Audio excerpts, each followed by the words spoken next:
আজি আমাৰ পূব গুৱাহাটী বিহু সন্মিলনৰ এটা ঐতিহ্য এটা পৰম্পৰা আছে আৰু আমি সদায় পূব গুৱাহাটী বিহু সন্মিলনত আমি ভাতৃত্ববোধৰ কথা চিন্তা কৰি আহোঁ। আমাৰ ইয়াত সকলো হিন্দু, মুছলিম, খ্ৰীষ্টিয়ান কিবা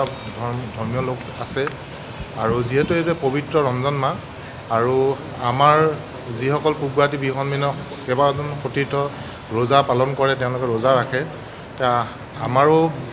আমাৰ তেওঁলোকৰ লগত সহযোগ কৰিবৰ কাৰণে ইচ্ছা যায় আৰু সেই বিগত কেইবাবছৰ ধৰি আমি এই অনুষ্ঠান আয়োজন কৰি আহিছোঁ আৰু এই বছৰো আমি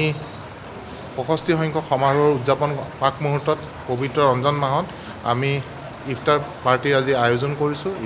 কৰিছিলোঁ আৰু ইয়াত আমাৰ যিসকল ইছলাম ধৰ্মী লোকে ৰোজা ৰাখিছে তেওঁলোক আমাৰ মাজত আজি উপস্থিত আছে আৰু তেওঁলোকে আজি ইয়াতে তেওঁলোকৰ নিজৰ ব্ৰত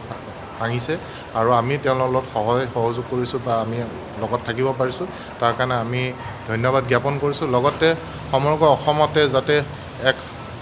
ভাতৃত্ববোধৰ আমি নিদৰ্শন দাঙি ধৰিব পাৰোঁ, আমি ভাতৃত্ববোধ ৰাখিব পাৰোঁ, সেইটোকে আমি সকলোকে আহ্বান জনাই আমাৰ শান্তি থাকে সদায় যাতে সেইখিনি আমি চিন্তা চৰ্চা কৰিছোঁ।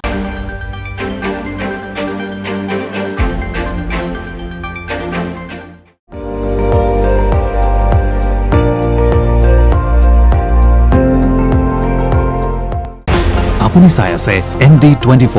সৰ্বশ্ৰেষ্ঠ নহয় সৰ্বোত্তমৰ দৌৰত।